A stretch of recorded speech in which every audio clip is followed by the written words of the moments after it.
What's up, Cougar Nation? And welcome again aboard the Hype Train podcast, where we are absolutely devastated to learn that Patreon boy was right. Caden Salter throws for 400, Sincere Brown goes for 200, and BYU loses the net success rate and thereby loses the game. Psych! Imagine paying for Patreon to only be 300 yards off, basically.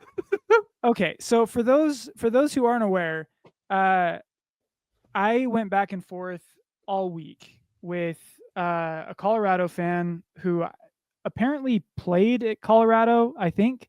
It's Based very off his unclear. highlight that he then used to try to flex, it does appear as if he played at Nevada, So it wasn't even P4.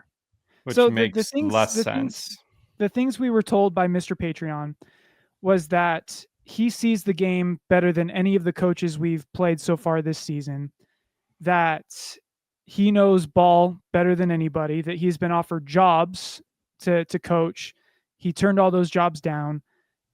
He also said that he's a millionaire after accounting taxes, which he apparently doesn't pay, which isn't exactly something you want to broadcast on Twitter. I'm not a ball knower, but I am an accountant, and I'm just going to say there's not a lot of sources of income where you don't have to pay taxes on it. So not even a millionaire. It's he makes $1 million a year after taxes was the claim.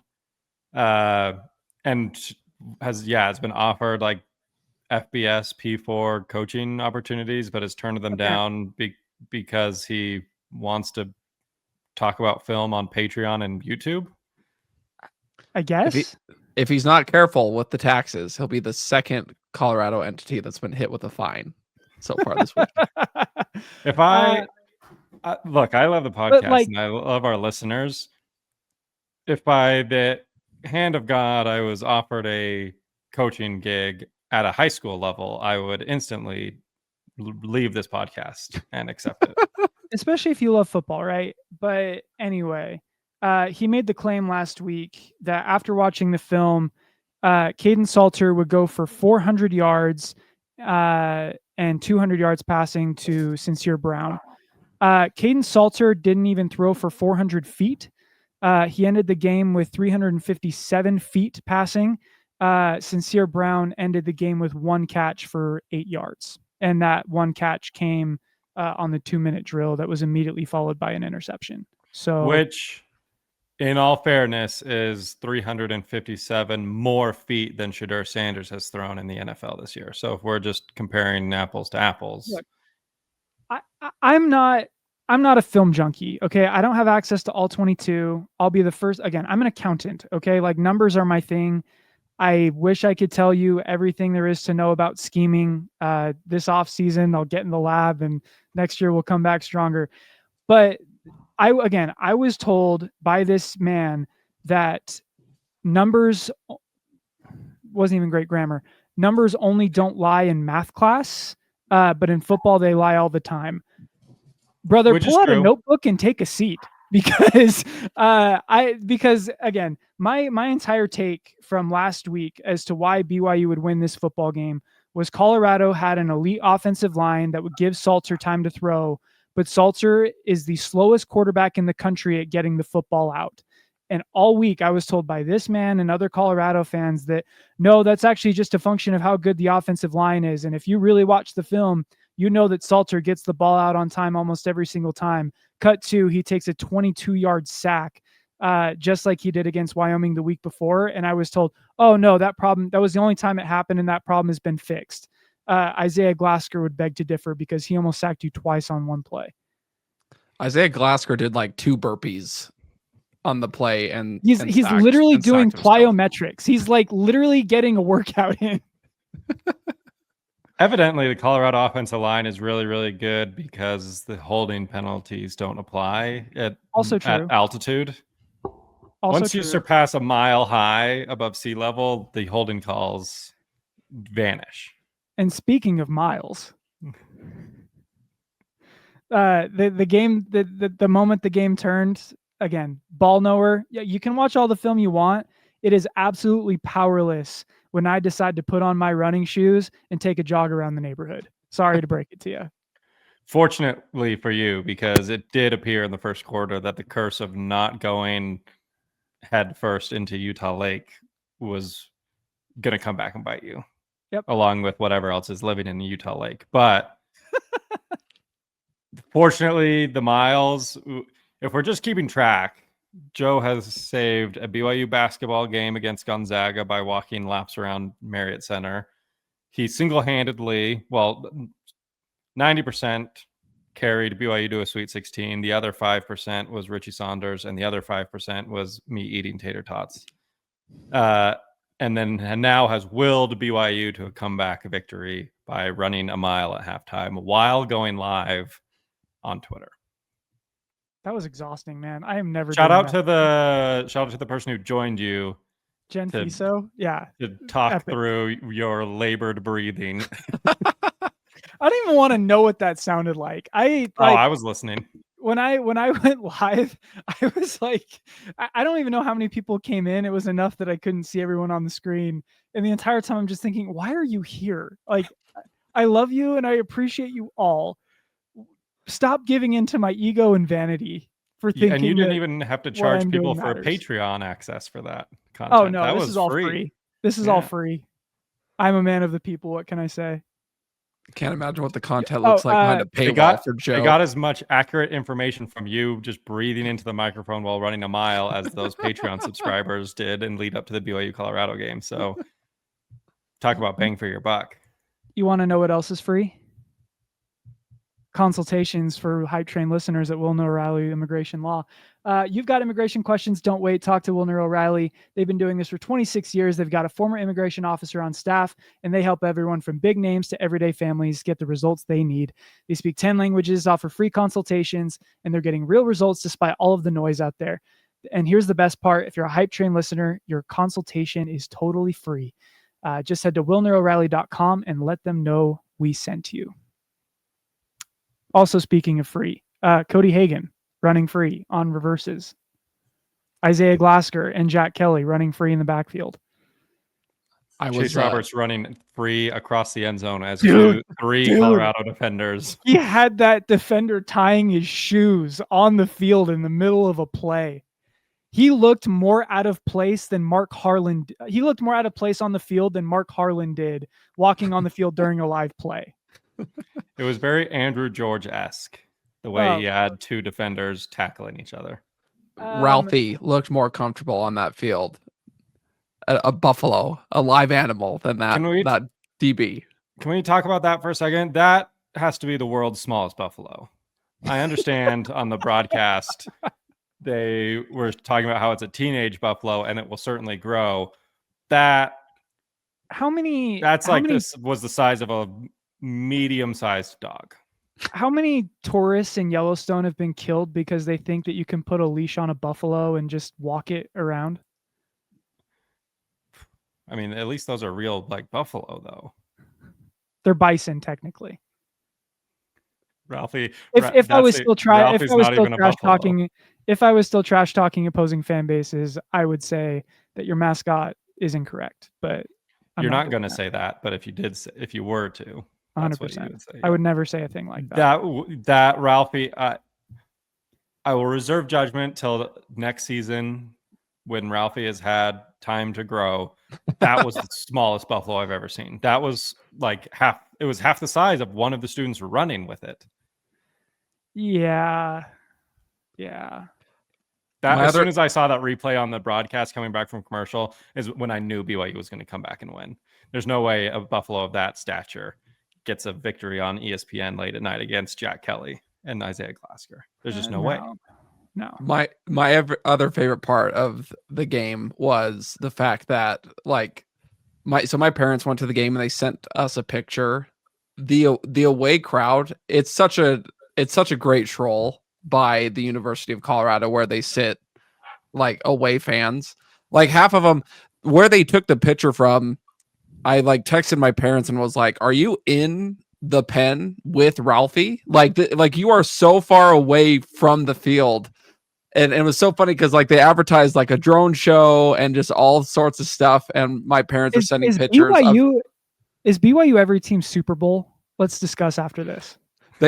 they're sending pictures. The drone show is like hidden behind like buildings and trees and just all sorts of stuff. And they had to sit at like a 45-degree angle to their actual like spots just to see the south end zone. Like what a what a setup out there. Like I know obviously like John Denver sings about like, you know, the Rocky Mountain High, which I think whoever designed the stadium had when he made it.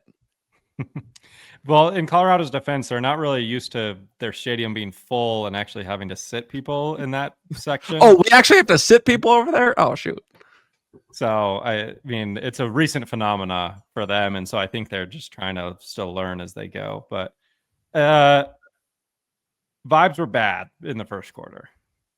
Like, I got a text at the end of the first Colorado drive that was like, okay, so BYU's not good. And that's not word for word because I'm not going to repeat word for word what the text said.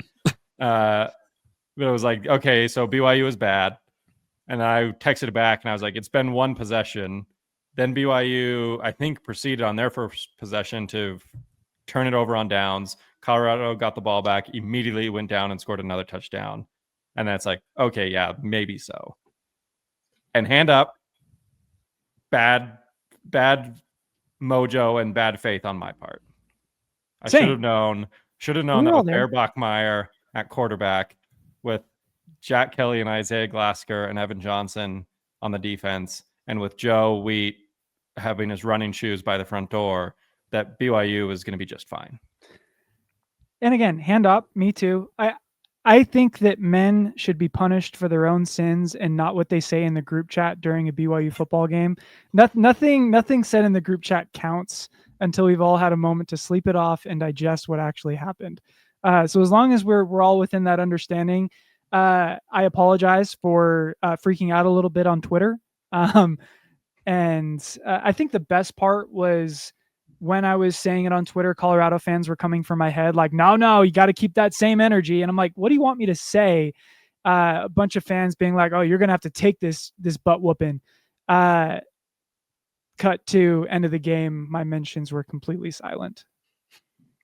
Well, even that one guy, the same guy we've been alluding to all morning, had a tweet where it was just like, if this game keeps going like this, I'm going to make sure to humiliate every single BYU fan. I will not rest. And someone was like, how did you sleep the next day?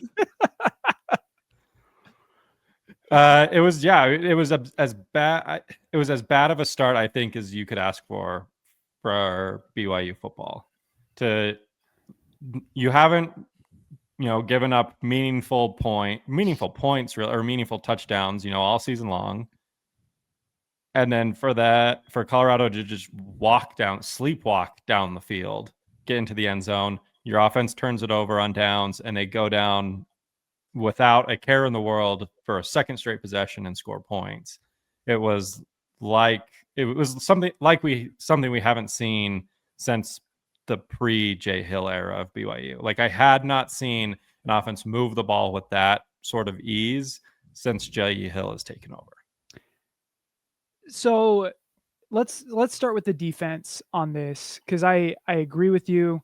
That slow start was alarming. And I felt that way until, like, there's the meme that goes around where it's like the American Psycho guy going, yes, very nice.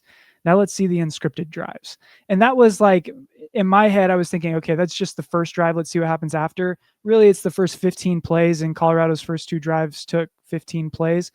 Those have been scripted for months. Like, this game has been circled on Colorado's calendar since the bowl game last year as kind of the litmus test of where is our program right now. Like, very similar to in 2018 when BYU got their butts kicked the year before by Wisconsin, and they had that game circled of like, okay, where is we're investing in rebuilding the offensive line. Where are we at? This was that game for Colorado. And so that had been in the script for months. They pulled out a lot of things that Jay Hill and the defense didn't see on film. And I know we get tired of hearing that, but look, as long as you're going to be a big time program that teams circle on their calendar, they're going to pull out stuff that you don't recognize. Like, we are the team that people save stuff for. So they came out with a lot of different things. BYU was trying a couple of unique things on defense that just did not work at all. And then after those 15, they gained 134 yards on those first 15 plays. And after that, they allowed 157 on their next 9 drives. Like once BYU's defense made the adjustments, it was a wrap. Like the defense looked like the BYU defense. Even when you look at the box score, allowing 270 yards of offense and 21 points, that's a pretty good day against an offense that is extremely talented and has a great offensive line. And to Patreon Boy's point, a lot of great athletic players. Yeah, this is a team that has, I mean, it's a high recruiting class. I mean, Dion still continues to recruit. It's the second, per 24/7, it's the second most talented team in the Big 12 behind only Texas Tech. Yeah, so like we know Dion's always going to get dogs, and this felt like, especially those first 2 opening drives, it was a surprise, and that was something obviously that they talked about, was just seeing things that they weren't used to seeing. But if you're going to come from the crown, you best not miss. And apparently a 14-0 lead was a miss, and I think that speaks a lot to like the grittiness of this BYU team, and also just the adjustments and the attitude of the defense. Trevor Maddich was talking a little bit about this kind of point in the game today on BYU Sports Nation, but he just talked about how BYU's response to that early adversity actually speaks a lot to the culture of the team. No one got down. The body language of the team didn't change any more than the fact that they just decided to get more physical, and they decided to support each other more. I thought that was an interesting observation, was there was a lot more celebrating when guys made plays, just kind of like a positive accountability, and just keeping guys in it. And I think that's a big deal. This is not going to be the only time this year where BYU's down a score. And so knowing right now that, hey, they can handle this, and this isn't something to, lose sleep over, I think is a big deal. And I think on top of that, having a freshman who can handle himself in a road environment, down by 2 possessions, and in essence, and during parts of the game, essentially take that game over, that's huge. I said it in the group chat. The way that this game went was so perfect for what we needed to see from not only a freshman quarterback, but from this team early on in the season, to make me feel like we've got a chance in every game, regardless of circumstance. Well, and he's doing exactly what we needed him to do, and what we were hoping that Jake would do a season ago, which he did for the most part, and that's just take care of the ball. Like all offseason, as soon as the news that Jake was going to be transferring out of the BYU program dropped, the biggest thing that we all talked about was, can you take care of the ball, do just enough to win games without trying to feel the pressure of having to carry the team? I think he's done a little bit of both. Like, he's clearly not turned the ball over. He's protecting the ball. I mentioned it on last week's podcast. I haven't seen like a "what are you doing" play by Bear. He did have one of those, and it still ended up as a completion to Chase Roberts, as the ball seemingly passed through the body of a Colorado defensive back. Like, that was the one where it's like, what are you doing? And it still ended up as a completed pass, positive play, and gained yards to Chase Roberts. So he hasn't had a single turnover all season long. He's doing just enough to put BYU in position to win these games, or better yet, to just not lose these games. And on top of that, there were moments in this game and moments against East Carolina as well, where he not only was just barely doing enough, but he was actually carrying the team. Like, when BYU was stagnant on offense, there was that 3rd and 17 where he gets a 15-yard run, puts them in position on a 4th and short. They go for it and convert it. They go down and get points.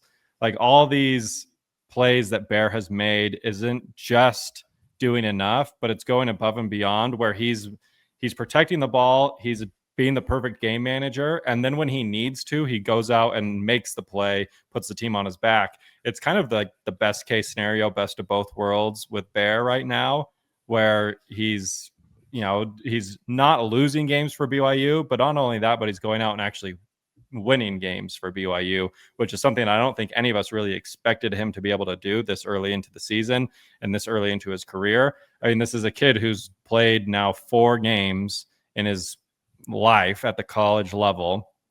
And that's not even just as a starter, that's just on a roster. And he's 4-0, hasn't turned the ball over. He has 2 back-to-back road wins against a Power 4 Big 12 rival and against, on the road in a hostile G5 environment. So he's really, Bears performed, I think, as good as anyone could have asked for and expected. I mean, I think he's top 30 right now in pass efficiency. And what were we talking about with Jake, where it was like, so I think here's where Jake ranked amongst freshman quarterbacks in efficiency. Yeah. Like Jake last year was around like a 136 efficiency rating. Bear right now is around 155. That's excellent. That's around like where Jaron Hall was in 2021. Granted, it's early in the season. BYU's toughest games are still ahead of them, but Bear has played really about as well as you could possibly ask for. He's completing nearly 70% of his passes. He's the first BYU quarterback ever to to account for 10 total touchdowns and 0 turnovers through 4 games to start a season. BYU's got an illustrious history. That's Bear is the only quarterback to ever do that. I will say Bear has been amazing. I think a lot of the credit needs to go to Aaron Roderick. I'm gonna be posting an article this week, kind of going through the different metrics of the offense. I think Aaron gets a lot of. It's annoying because I'm probably Aaron's loudest defender online, but you can't understate what a job he's done with this offense this year. Like most of the predictive metrics thought BYU would have around like the 50th to 60th ranked offense. They're already in the top 40 in all of those metrics. And this is with 2 weeks before the season, your quarterback gets suspended for the year. You're forced to go with the true freshman. You have new tackles along the offensive line. You know what LJ Martin is, but to have an offense that's top 25 in moving the football, and again, I think they're 7th now in the country in quality drive rate and scoring drive rate. That a lot of that is on Aaron Roderick making life just ridiculously easy for a young quarterback. Bears made a lot of great reads pre-snap. I think that helmet communication though really, really helps to be able to communicate like, hey, Bear, here's where you go with this. If you see this, check if you see this. So A-Rod's done a great job with that. But I think most importantly, think of how many open receivers Bear is throwing to on a regular basis. Both touchdowns that both touchdowns that Bear had in this game were to a wide open Chase Roberts. A lot of his completions were to wide open receivers. And like, again, credit to Bear for like, he's got to make the decisions. But right now it feels a little reminiscent of like early stage Brock Purdy, where Kyle Shanahan's running the offense. Brock Purdy is just really good at executing what Kyle Shanahan tells him to do. And A-Rod is kind of in that Kyle Shanahan tree of offensive philosophy. Like the numbers won't blow you away, and we can get into it. Like if you just look at the box score counting stats, like total yards, BYU isn't going to look that impressive. When you dig deeper into it and you understand that BYU's primary goal on offense is to possess the football for as long as really it's to reduce possessions, because BYU's offense knows if we have 9 drives, we're going to get into scoring position 6 times. Our opponent, if they get 8 drives, they're not going to be able to do the same thing because our defense is so good. And so their goal is to just limit the number of opportunities the opposing offense has to get points so the defense can play as aggressive as they possibly can, while BYU's offense just confidently goes down the field and scores enough to win. And I know that I don't particularly enjoy that style of offense, but like when you look at like why is BYU like it felt to me like the offense played a lot better than 24 points. I think that's what I'm trying to say. Like, do you guys feel that same way? I just want to first lead. I enjoy any style of offense that ends up in outscoring their opponent. I agree. First like, and foremost. Here's the problem. I enjoy watching the offense. I just wish I got to see more of it every game. Yeah, but to your point, it does feel like they should have had more points. It was a similar thing to Stanford a little bit, where you got down into scoring position, you went for it on fourth down, you didn't get it. You got down into scoring position, Will Ferrin missed a field goal for the first time in 100 games. You have to settle for a couple other field goals. Like BYU moved the ball, and particularly early, they moved the ball and had to settle for either going for it on fourth down or kicking field goals. And it was the same thing against East Carolina, right? Where they moved the ball, they go down, they get to fourth down inside the 10-yard line, they go for it, they don't get it. They are kicking field goals. Second half, those drives that were resulting in field goals before are now resulting in touchdowns.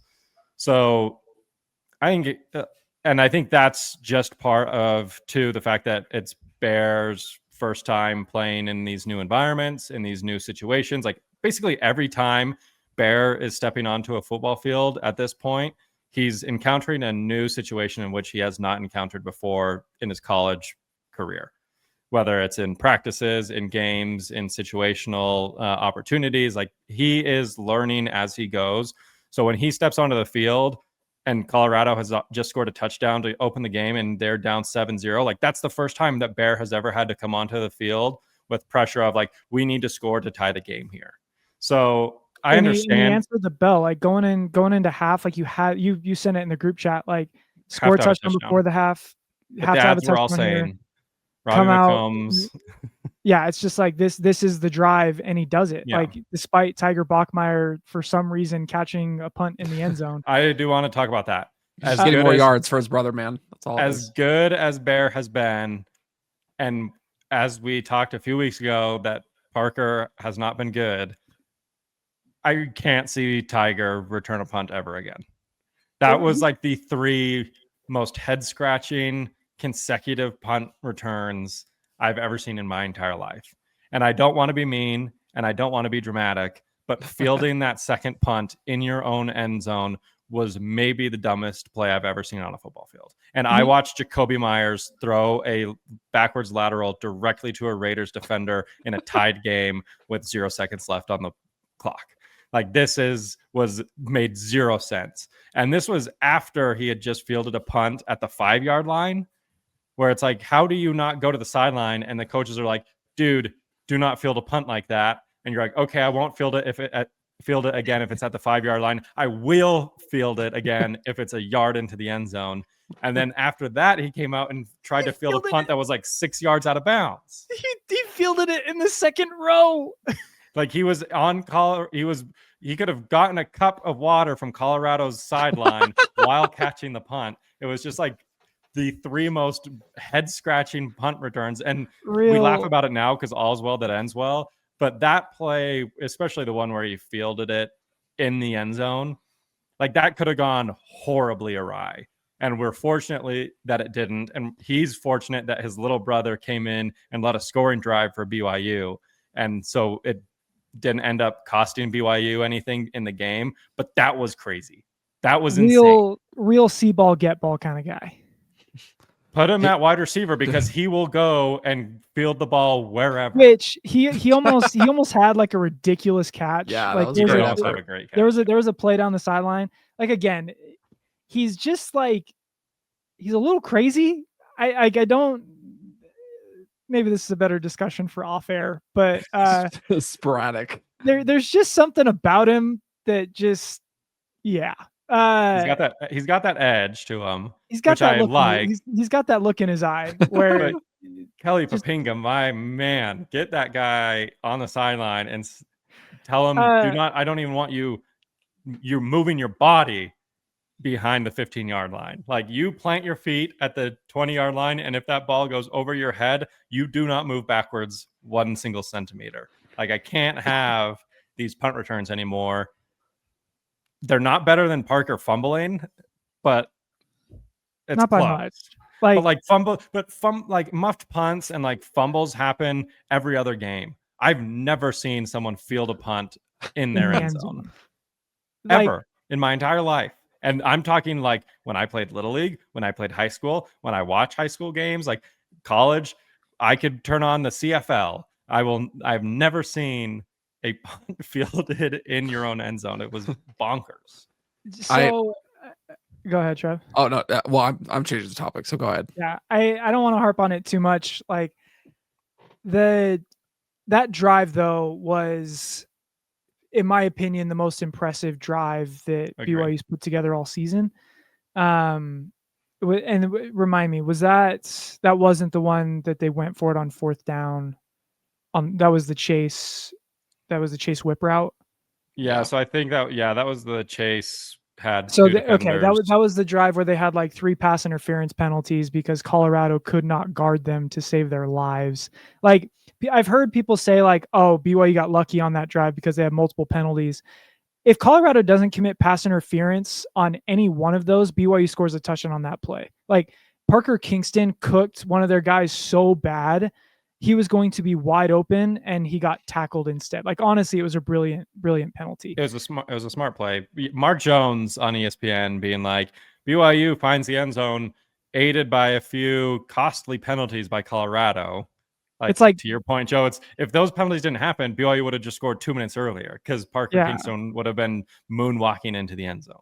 Like, so again, I felt like the offense played a lot better than their final score. And really, I felt like BYU played a lot better than the final score, mostly because, like, again, we harp on that success rate chart a lot. BYU ends up on the wrong side of that chart again. And it bothers me because the narrative, again, is that BYU is winning games in a way that isn't sustainable.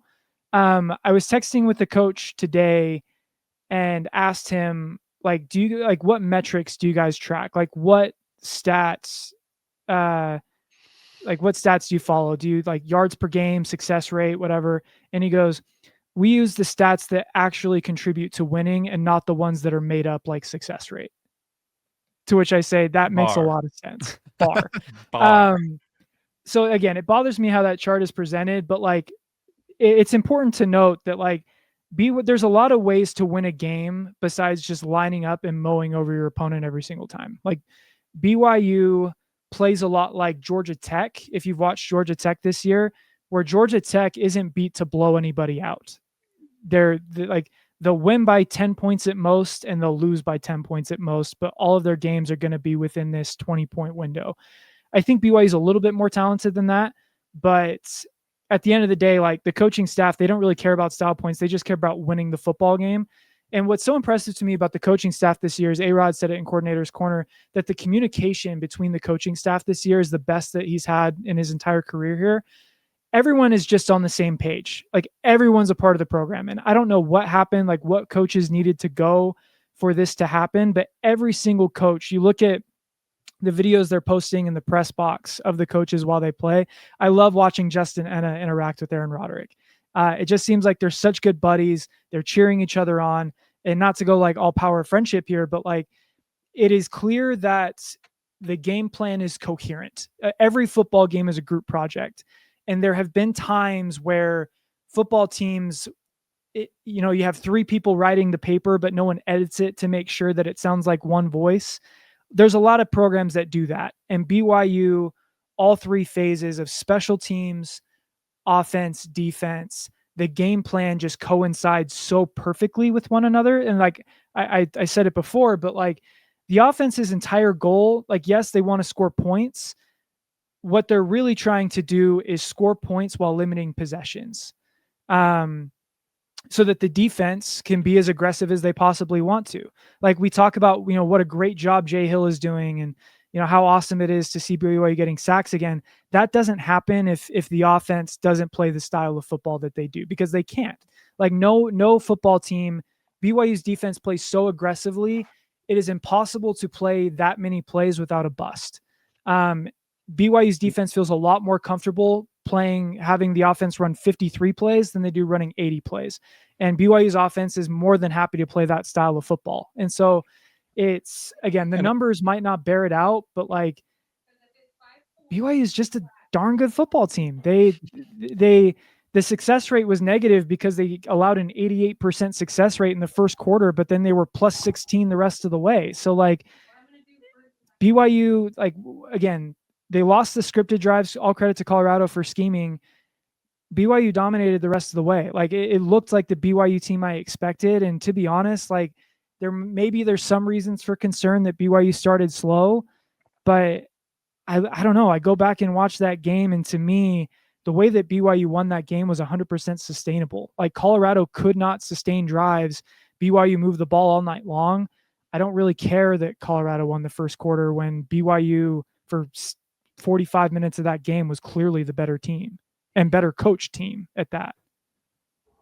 And that leads me to one question, which is like because you're right. I think one of the funny things that I noticed was I was looking, before we started the podcast at ESPN does its like percentage likelihood to win chart.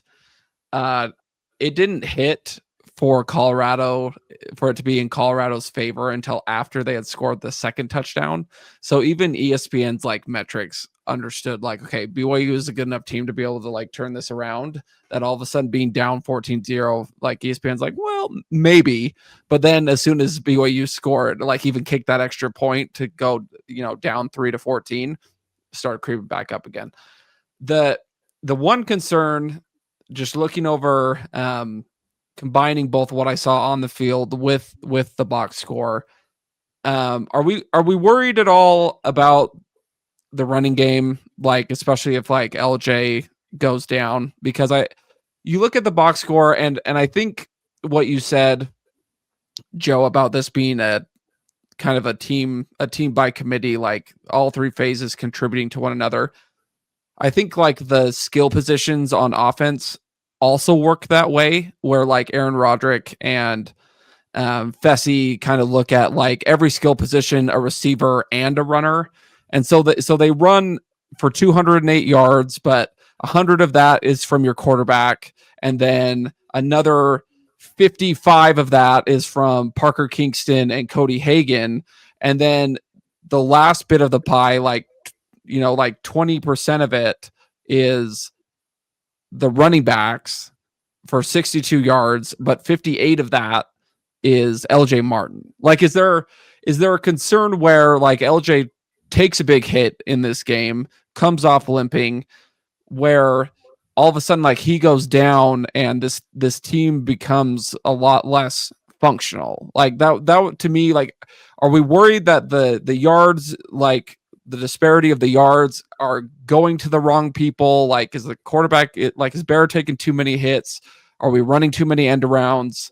Like, I love, don't get me wrong, I love the tornado reverse, but probably can't run that again this year. Ran it into the ground a little bit. I'm going to go flip side of that same coin and say it actually makes me not worried, because I think it shows that BYU can attack you on the ground in multiple different ways and with multiple different players, where we're not just relying on our bell cow, Alamo Bowl MVP, top 10 BYU rusher, LJ Martin. Like yes, it'd be great if LJ Martin can go for 100 yards a game like he was doing for the first 3 games. But as soon as he kind of starts to get stymied a little bit, well, then we're just going to have Bear run for 100 yards and be the power back. Or we're going to do an end around to Parker Kingston, or get the ball out on the sideline to Cody Hagan. And like there are multiple people that can contribute to the ground game and attack you from every angle, every portion of the field, from every position, which is something that I think is a luxury in college football, and especially on this BYU football team, because the running back room is pretty thin. And with Sione Moa being out this week, just kind of highlighted that fact.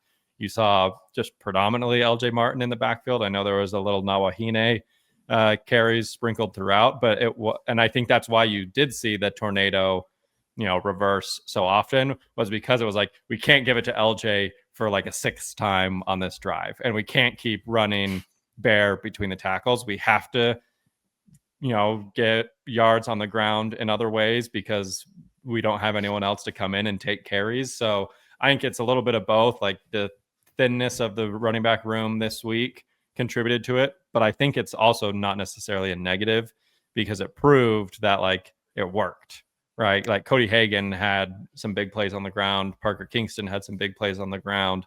And then LJ and Bear still combined for a lot of rushing yards. So I wouldn't say I'm worried. I think it actually, in my opinion, kind of did the opposite for me.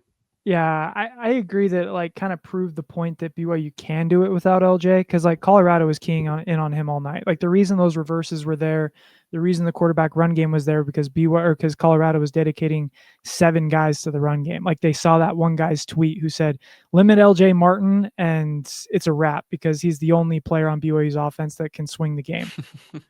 Well, and he was the Alamo Bowl MVP. Like he was the guy in that bowl game.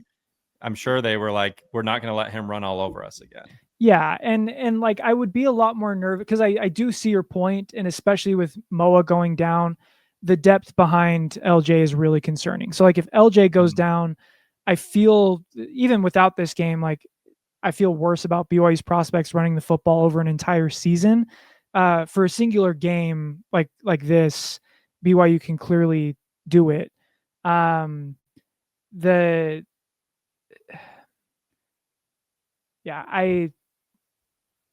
think BYU's run game will be okay. Like last year, I was more worried when Jake Retzloff was BYU's leading rusher through like 5 games. Like that's when I get a little worried about like, okay, what's wrong with our running game that like our running backs can't generate any carries. This just seemed like one game where LJ was being keyed in on.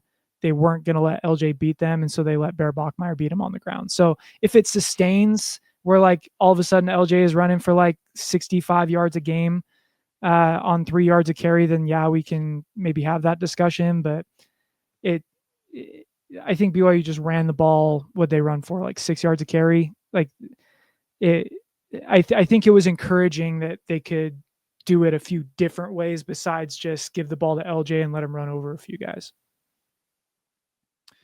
But I agree with if LJ goes down, like I think the hype train tweeted it, like if LJ's out, we're cooked. Like that is true. I already said it. He's my number 1 wins above replacement guy. Like, yeah. Especially now that Mo is gone, like your replacement level player is Preston Rex. I was going to say, and I was just about to say, nice kid, and I'm sure it can be a good player for BYU. If Preston Rex is getting meaningful carries at any point in the season, I think BYU is in trouble in the running game. But anything else on the defenses? Like there's so little. Like Jack Kelly's a beast, Isaiah Glasker's a beast. They're NFL guys. They're super fast. Falatau Sapawala, beast, NFL guy. Like Evan Johnson is a seatbelt. Yeah, it's like and BYU a hammer all over. Like BYU has at least 4 guys on the team that will probably play in the NFL at some point. And that's not even mentioning Kiana Tanavasa, Hunter Clegg at some point, Trey. Tanner Wall, Trey. Like there are so many dudes on this defense, at least on the front line, that again, BYU just got out schemed in that first quarter. Like they got bowled over by a good offensive line. I will say I'm a little cautiously concerned about the defensive line. Not a single defensive lineman, not a single defensive end has a sack this year. That's a little concerning for me, but I mean, until BYU loses a game because of it, it's really hard to stress yourself when BYU's still top 15 in defense. Yeah. We gave up 2 touchdowns this year and suddenly the world's falling apart. Last thing, because we said we'll do 30 minutes on Colorado and we're sitting at 45 minutes. Shout out to Dion for being seemingly the first person to give an actual sincere apology for when their student section chants bigoted religious remarks. So shout out to Dion and credit where credit's due. Shout out to the Big 12. Better late than never. They did fine Colorado, and they're like, yeah, and we know you did a fake apology at 10 p.m. on a Sunday night. Yo, that was wasn't crazy. even really. It was just a Twitter thread. It was a Twitter thread that at no point did they apologize. Yeah, That was their apology. And so shout out to the Big 12 for being like 50 grand. Give me that. If Big 12 really was about it, they would turn around and give that to the church. I was dying when Robbie BYU. Robbie McCombs Give it to BYU's NIL. when it was announced that the Big 12 was finding Colorado. Robbie McCombs was like, "Shout out to the Big 12 for finding a renewable revenue stream." It'll be an every week occurrence. Just let's add that to the MRR calculation because we'll go from at least once a month. We'll go from F the Mormons to fund the Mormons. F the Mormons, and the F stands for fund. Oh, so good. Country Roads. That video of Bear Bachmeyer playing Country Roads is going to slap so hard at 11:30 Mountain Time on Friday. It's 11:30 if we're lucky. I need them to put it on the Jumbotron. Please. That would be... West Virginia stinks, huh? They're bad. So BYU the rest of the way. I think what is West Virginia's SP plus? Like they're like in the 70s. Everyone after West Virginia is in the top 50 that BYU plays this year, so buckle up. West Virginia is bad. Like especially now that their quarterback is hurt. I'm not sure how much they beat Pitt. It costs them everything. Like voodoo magic rival, power of a rivalry game. The power of hatred is strong. Okay, like it can muscle you to do a lot of things in life, including beat your rival. West Virginia really didn't have much business. I don't want to say that. That sounds mean. Like because Pitt sucks. Like Pitt also is not great. But West Virginia beat with Pitt. Our West Virginia brethren. Like that was the most important thing they could have done this year. Congratulations. That was your Super Bowl. We knew they weren't going to win the Big 12 this year, but at least they beat Pitt. Like they beat Pitt and then they turned around and in the last 2 weeks have been outscored 89-24. Yeah. Part of that's quarterback going down and all that. Your soul for the one win, which if I knew Thanos meme, it's like you beat Pitt. What did it cost? Thanos, everything. But here's the thing: is like as a fan, like if I knew our team wasn't going to be good, I also would give it all up for a rivalry win. Like if you're going to be bad, at least be bad, but have beaten your rival. So I get it, but like this is even before Nico Marichal went down. They're 85th in offensive FEI, like offensive efficiency. They're 67th, and like the defense is supposed to be the strength of that team, and yet they've given up 40 points back-to-back weeks to offenses. Like where is Kansas and all this? Kansas has a good offense. Utah has an offense that's by efficiency. Utah's offense is actually really similar to BYU's. So it's 40 burger. I can never predict BYU to score 40 again. I've predicted BYU would score 40 twice this year already, and they scored 27 and 24 points. So BYU 25-6. Like that's and let's hope we go. Like again, BYU just doesn't. It's frustrating, but like BYU just doesn't have enough possessions to go over 40 points. It's just the way it's stylistically they are not built to score 40 points. Yes, but have you considered defensive touchdowns? The offense might not be built to score 40, but the offense is built to score 30, and the defense is built to score 10. So I think, like again, we looked this up. BYU has scored 40 points twice against FBS competition since 2021. It's been 4 years. The only times they've done it were against Virginia in that 66-point win where BYU was playing Nick Howell. He's not walking through that door. And the other one was Arizona, where BYU had 3 drives start in plus territory and a pick 6. So this is the week, though. Yeah, but it might work this time. I was thinking about this before we hopped on the show, but I just would love to see. I think one of the most fun things, and I mentioned this last week ad nauseum, but every week Bear Bachmeyer just finds another notch in the belt as far as like his skills and like progression goes.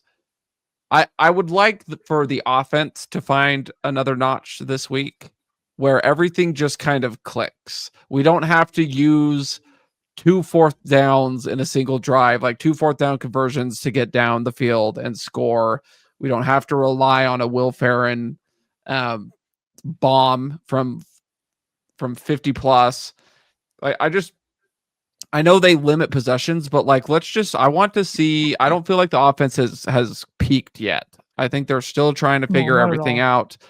I'm very very excited about the relationship and the chemistry that's growing between Bear Bachmeier and Chase Roberts. I feel like that was one of the keys to unlocking the offense, was having QB1 and wide receiver 1 figure that out together.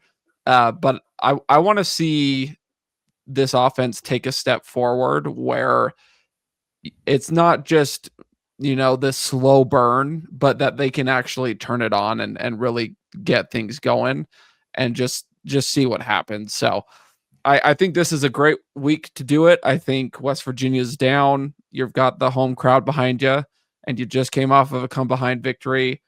And ironically, you're going to be playing at less elevation than the week before. So, and it's like Friday night across the country. Like, this is about as much of a scheduling win as you can ask for. Like, BYU had an hour flight from Colorado. Back to Provo. I'm going to be disappointed if BYU allows a touchdown this week. West Virginia is 120th in offensive drive efficiency, 123rd in points per drive, 124th in available yards gained, 116th in yards per play. Like, they're just bad on offense. They are number 1 in the country in red zone scoring. Okay, they'll get there once. That's what I was saying. It's like, they've reached the red zone 3 times. Yeah. Again, it's a home game, night game. I think West Virginia is just kind of like, they're not really playing for much right now. Like, again, their quarterback's hurt. Their starting running back's hurt. Their starting running back, who's one of the best in the Big 12, is actually out for the year, if I'm not mistaken. But I don't know. Like, I can't say Cougs by 1 billion. I will, but it should be pretty darn close. Like, I think BYU will win this game by definitely more than they won against Stanford. Oh, for sure. If it's like anything West like Virginia's the Stanford offense game, I is think 15, that's a disappointment. West Virginia's offense is 15 spots behind UCLA's. Well, UCLA's good. So we've been told. Again, on defense, like I do agree with Trevor. Like, there's an argument, like, this defense is probably about as similar as what they faced against ECU.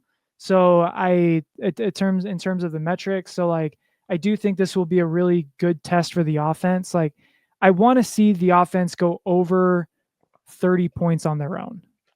Like, no defensive touchdowns. I need to see 5 touchdown drives in this game against a reeling West Virginia team. And I think they get it. Let's have the defense. I would love to have the defense start them in plus territory a couple times as well. I mean, their options at QB are either a true freshman or like a career backup. Who is the guy that played against you? He was like they basically ran the triple option against Utah. I think they threw the ball like 15 times and ran it over 60 or 50. Like, yeah. Khalil Wilkins is their freshman. He was their most efficient quarterback. He completed 3 of his 6 passes. And he did throw for a touchdown in that game. I would imagine, based off of that production, that they probably go with him, but that's, as a coach, like Lavelle Edwards Stadium at night, cross country, like, that's just like out of the frying pan with Utah and into the fire. It is, all that situation is for a young quarterback. So I would imagine they probably go with Khalil Wilkins, but that's a lot to ask of a freshman not named Bear Bachmeier, it feels like. Yeah. And I think Khalil Wilkins came in like late in the game, like second half. Yeah. Because the other guy got benched. So Odeon Menswear, awesome. They're sponsoring our hot take segment. If you want to elevate your game, look good, feel good, so that you can do good in the best moments of your life, choose Odeon Menswear. Use the promo code HYPETRAIN15 for 15% off your order. They will have you looking hot. They sponsor our hot take segment. They will elevate your game. They sponsor our elevated MVP, the LJ Martin honorary elevated MVP. Hunter, do you want to give us the results of that? Yeah, we had quite the difficult time trying to figure out who the MVP, the Odeon MVP, was going to be. The LJ Martin MVP presented by Odeon Menswear, whatever the official name is. So I think I had said Bear. Trevor said Chase. Joe was like, it definitely was Jack Kelly. And I said, well, if it's a linebacker, it's got to be Isaiah Glasker. And we couldn't come up with who was the actual answer. So we left it to a vote. And unfortunately, it does appear as if the LJ Martin player of the game presented by Odeon Menswear is a quarterback award, because it was a runaway victory for Bear Bachmeyer. My favorite moment of, like, I was so excited to see the poll, because you Hype Train listeners need to understand that Hunter has just all these awesome ideas, and he puts them to use with these posts for the Hype Train page. I was so excited to click on Chase Roberts and just see the results, and because we're in the group chat, we're all just so split on it, right? And it wasn't even close. Yeah, Jack Kelly, I think, was like right above you. I think like Isaiah Glasker, and people just the people think like Hunter, because Isaiah Glasker and Bear Bachmeyer were, I think, the top two vote getters on that. So congratulations, Bear. Honestly, though, well deserved. What did he have? Like 5 incompletions or something like that. 2 touchdowns. Quarterback 270 total yards. Yeah, it's like well deserved. He was the reason BYU won that game on offense. Like, I think in this game, the offense deserves, like, when next year when we're having that stupid argument of who won more games, the offense or the defense, even though the answer is BYU won the most games. This one's going to go in the offensive category for me, because the defense looked so shell-shocked and BYU's offense was efficient all night long. So, and the reason they were efficient all night long is because they had the true freshman quarterback that he's playing better than a lot of quarterbacks in the country right now. Like, he doesn't get any attention. Like, it still bothers me. I listen to national people talk about him and they're like, he's okay. Doesn't have the best arm talent. And it's like, are you not watching what I'm watching? Like, I don't know. Arm talent looks pretty dang good. Yeah, he's pretty dang good. He's just not asked to throw it around that much. Yeah, and they'll get there, but like, again, this was a game where BYU had to lean on their quarterback to win it, and he won it. So awesome. Even like awesome we job. talked about it earlier, that almost catch by Tiger, where they were like, "This is great that was coverage," his best and then they show the replay, and it's Tiger's jersey being pulled off his shoulders, and Rodney Jones is like, might have gotten away with another holding there. And he caught it. He caught it. And he still dropped it in a bucket for Tiger. Yeah. And Tiger probably should have caught it. But like, when he's been asked to throw the ball downfield, he's been pretty dang good at it. He's literally a video game character, because he's throwing, like, every time you hit the button, he throws it exactly where you want him to go at exactly the right depth. He's throwing it through defenders, not just past them. So again, well deserved on that. Let's go into hot takes and predictions. Again, I'm gonna predict 27-3 in hopes that my reverse psychology is gonna spur the offense, because that's about as good as I can hope for. Your hot take? Hot take is the offense scores 5 touchdowns. That doesn't even make any sense. Exactly. You're right. It's a mathematical. I'm not an accountant. I'm not an accountant, but I. What the F does that mean, Kobe Bryant? Let me subscribe to a Patreon and get back to you. I don't know if that makes any sense. No. Yeah. I'm just gonna go with that, because either way, I'm right. Bases. Do you want some advanced analytics, some sabermetrics for you? Yes, please. Always. Since Speak my love 2000, language. Talk dirty to me. Since 2010, this will be only the 5th time in which BYU is not playing Utah State on conference weekend. In those 5 games, BYU has scored 172 points, which is an average of rounding up 35 points per game. Wow. In the 5 games on conference weekend, not against Utah State. Because I started getting to the 2010s and teens, and it was like Utah State every year. So then I got sidetracked, and I was shocked by that. So then this is how I landed at this number. So I'm going to go ahead and I'm going to say that the BYU offense scores that average. They score 35 points. But my hot take is that we're going to do fantasy, NFL fantasy here, and say the BYU defense / special teams adds a touchdown of their own. BYU wins 42-9. I like it. I like that. Okay. Take that for data. That's awesome. What was their record? Oh, I don't know. I think 4-1 because I think they had the one loss to Boise State, and then their wins were Cincinnati, Toledo. They had the Toledo Jamal Williams 55. Oh, that game was awesome. The Jamal Kareem Hunt game. You had the win.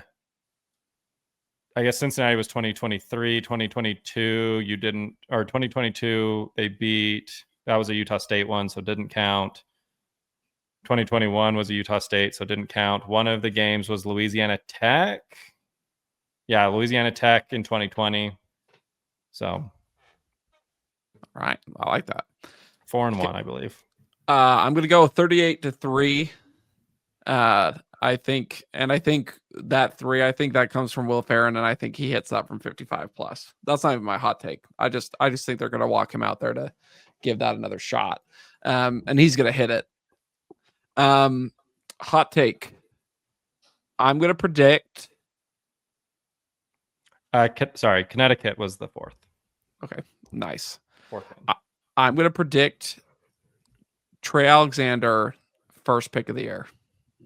Now we're talking. Along with 2 others for Evan Johnson, right? Because yeah, I need exactly. He's like the LJ. Yeah, he's like the LJ 100 yards. That's taking care of itself. Yeah, I need him to pick up the pace again because now we're a quarter of the way through the year. I need those 6 interceptions. We also wanted to go through the Big 12 since we are an affiliate of the 10-12 network. Shout out to those guys. We do want to, since we want to be good conference mates and talk about everybody else, since this isn't just BYU's world. And there's a lot of games that do affect BYU this week. So we'll kind of do a pick'em segment every week from now on. Let's start with on Saturday, Iowa State and Cincinnati. At Cincinnati, Cincinnati is a 1.5 point favorite in this game. What? So this was my question. We did not clarify, so we will hash it out live on the podcast. Are we picking winners or are we picking spreads? Cowards pick the spread. I feel like it'd be the opposite.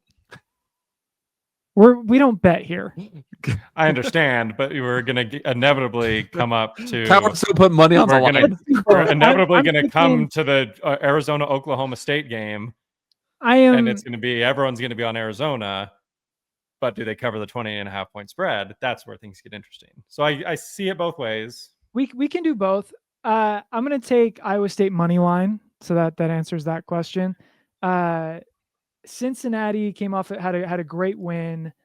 Iowa State is money in close games and Cincinnati isn't.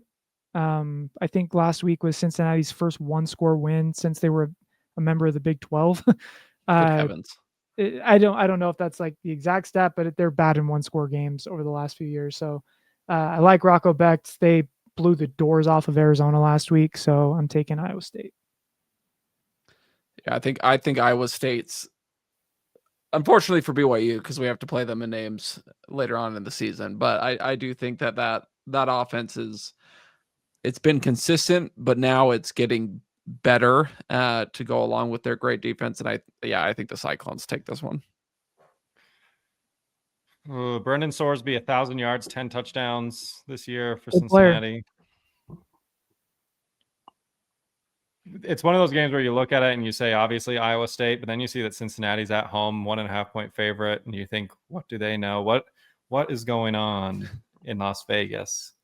So I'll go Cincinnati. I'll go against the grain on the podcast. We can't have everyone picking the same winners every time, so I'll go Cincinnati.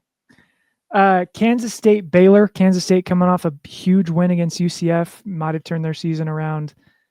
Baylor 3-2, kind of a disappointing 3-2, but Sawyer Robertson leads the nation in passing at 1,700 yards, 17 touchdowns, and 3 picks.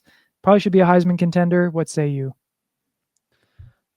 I'm going Kansas State. I think that game last week got a little bit of their swagger back. We were talking about it last Saturday.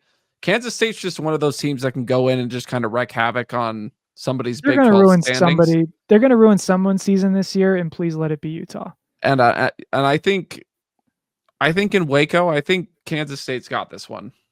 And I think Jace Brown's going to have a big game specifically. You say Kansas State is going to ruin somebody's Big 12 aspirations. The problem is that I don't think Baylor really has Big 12 championship aspirations right now. And when it comes down to it in a game like this, where both teams probably aren't where they would like to be at this point in the season, I'm going to look at the battle of the quarterbacks. And like Joe mentioned, no one's playing, arguably better football over the course of, all 5 weeks to this point than Sawyer Robertson. So give me Baylor at home. And I do think they cover the 6.5 spread as well. So I'm going to say Baylor wins. I don't know if they cover. Baylor's defense is bad. Like they're going to win because Sawyer Robertson is great, but Kansas State, now that they have Dylan Edwards back, I think that offense is going to start picking things up. Oklahoma State, Arizona. Arizona's a 20.5 point favorite at home. I'm taking Arizona, and I might take them to cover the spread too. It's a huge number, but huge number. Oklahoma State back a little bit.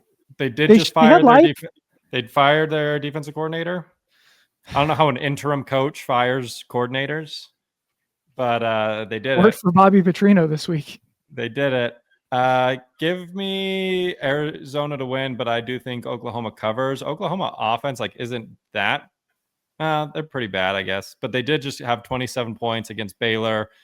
That would mean Arizona would have to score in the 40s or more in order to cover a 20.5 point spread. So I think Arizona gets the win, but I don't think they cover that large of a spread.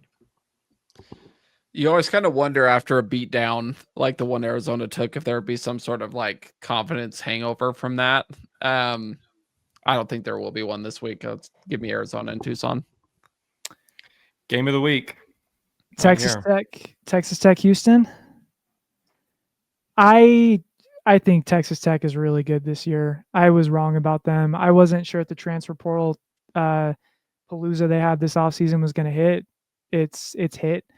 Every metric you look at, they're in the top 5 percentile in the country. I think Texas Tech right now is the 5th best team in the country according to SP Plus. Houston was just in a dogfight against Oregon State, who Texas Tech beat by 50. So I know it's at Houston. Houston really doesn't have fans. It's going to be a home game for Texas Tech. I'm taking the Red Raiders to probably cover that 11.5. Coming off a bye week, Texas Tech get healthy after traveling to Salt Lake and getting the win there. I'm with you, Joe. I don't see how Houston has the firepower to compete with Texas Tech. I think they win this one. I think I would take Texas Tech if they were given the same spread as the Arizona-Oklahoma State game. I think Texas Tech wins by 3+ touchdowns. Here's the real question. Baron Morton or Will Hammond? If it's for the season, Morton. If it's for a second half feel-good win for BYU, a BYU recruit over Utah, then give me Hammond. Love it. I know we said we can't all pick. I just feel like Texas Tech in this case just hard to pick against. They're great. Their defenses looked really good. They've got apparently 2 starter level quarterbacks, and it's hard to pick against them. Like Joe said, it's going to be a lot of Red Raider black and guns up in that stadium. So Colorado TCU, the battle for BYU strength of schedule.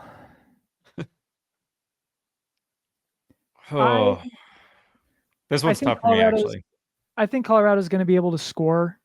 TCU's defense, I don't think is that impressive, and Colorado has the athletes to make them pay. TCU had a devastating loss this last week to Arizona State that honestly they literally handed Arizona State the game with 2 minutes to go. They were up 7 with under 2 minutes to go and lost. I'm going to take TCU to bounce back. Josh Hoover is a great player. They have the better run game. They have the better pass game. And I think when it comes down to it, they probably have the better defense too. I'm not going to take them to cover the 13.5 point spread because I think Colorado is going to play most of their teams close this year because of the talent, but I'm taking TCU. I'm gonna give Colorado some love. I think they showed some things against BYU that were good, and I think it pays off against TCU. If Caden Salter can, one thing we didn't talk about even during our podcast, but if Caden Salter can just make decisions and get the ball out, he had guys open underneath against BYU, and he just got scared. And I think if he's able to hit those guys against TCU, then it's a ball game. So give me Colorado. Yeah, this one was tough for me. I think just because of the fact that TCU is going to be at home, in my mind, gives them the win. But if we were picking spreads, I would pick Colorado to cover the 13.5. But as far as money line, I've got to take Colorado or take TCU, just a better overall football team. Hold, please. I'm pretty sure I'm on to a great stat of the day on Colorado.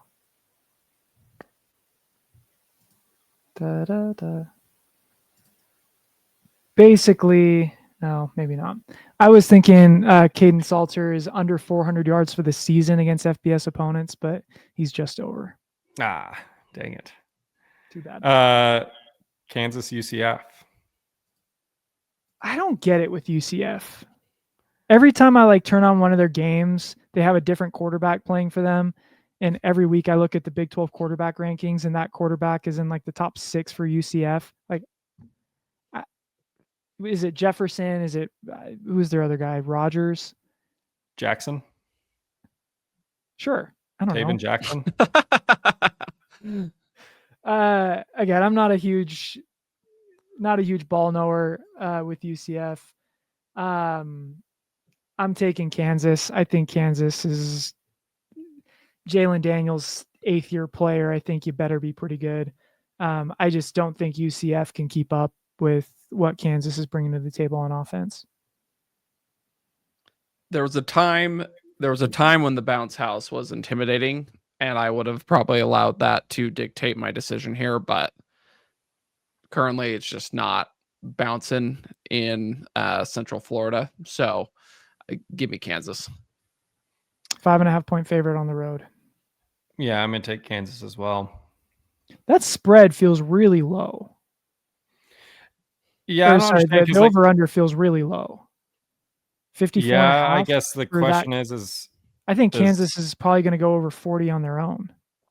That's the thing is Kansas is either lost close, their 2 losses are by a combined 14 points.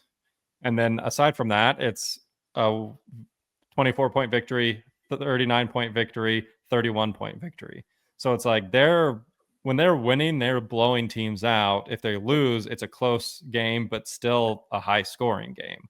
I mean, they've scored 34, 41, 31, 46, 31.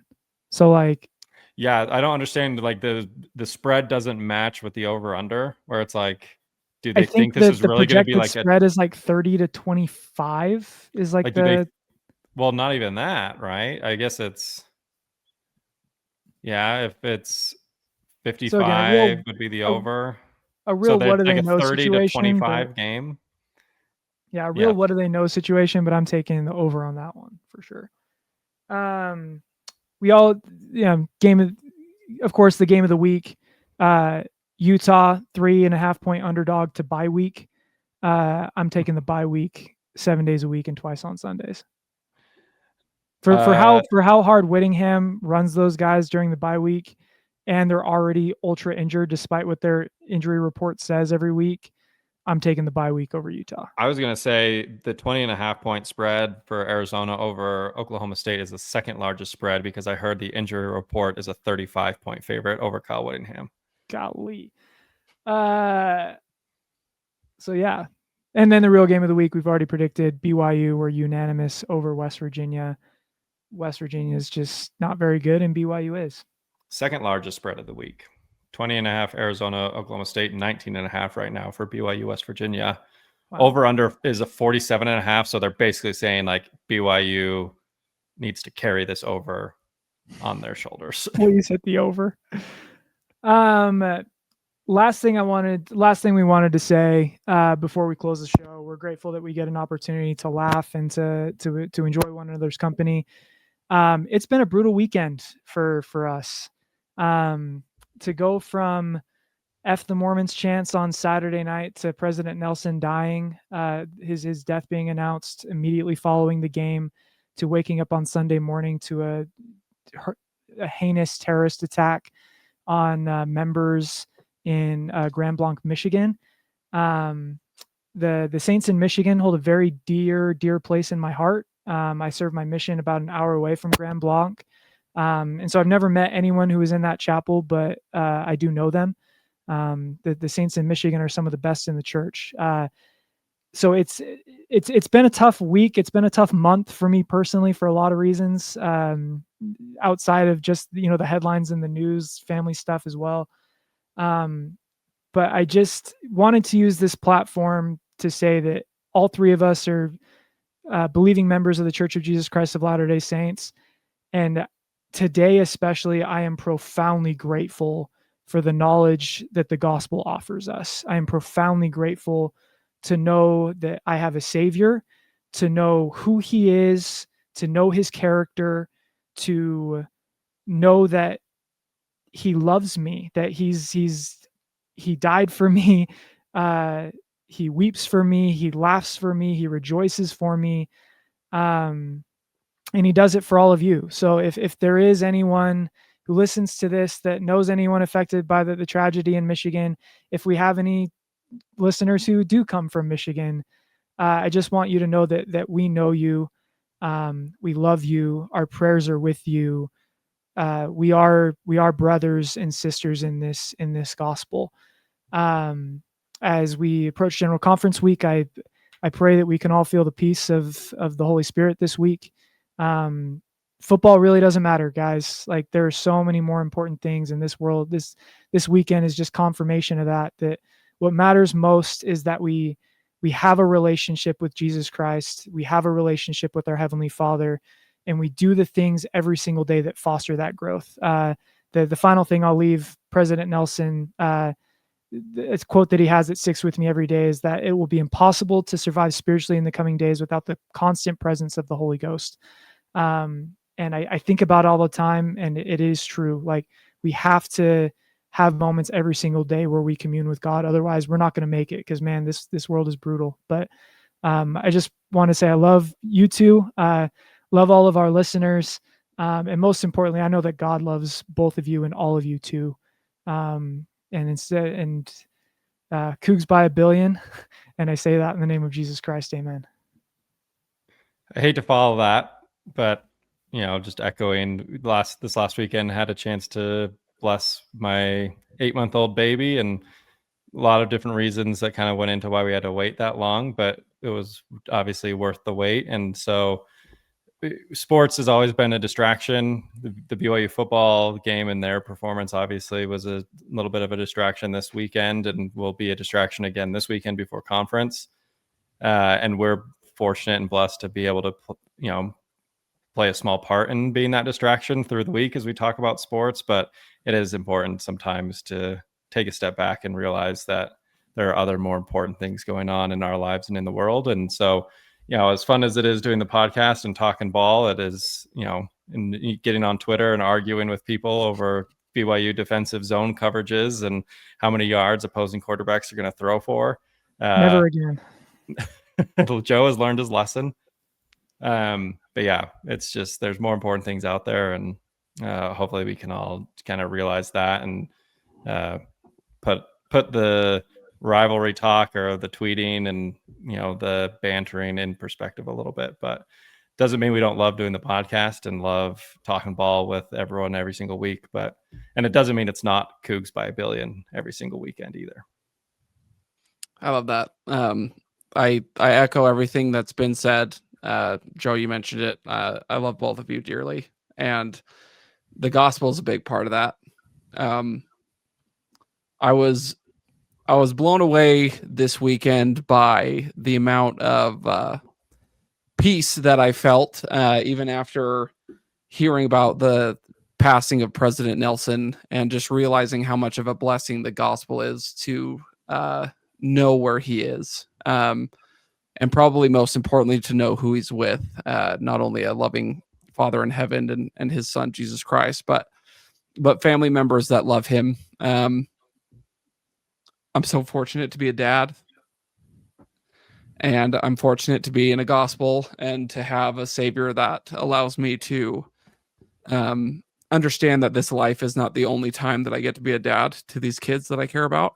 And I'm grateful for the church that we get to go to every Sunday to worship the Savior that made that all possible. So was able to talk to a listener of the podcast on Saturday, Andrew Dalton. Good guy. And just a reminder that we are three talking heads on this podcast, but there's, you know, to the people that listen and to the people that cheer alongside us at these football games and, you know, these sporting events, we love you, and are just grateful for not only the support, but for your faith in everything that you guys do. So go Cougs. Remember that this life we were meant to find joy, and we can derive a lot of joy from these young men that go out there and love what they do and have a special talent. And cheer extra loud for them this weekend. I'll be there, and I know these guys will be as well. But come together and cheer for humanity and your fellow brothers and sisters in Christ that will be there as well. Just appreciate you guys. Love you all.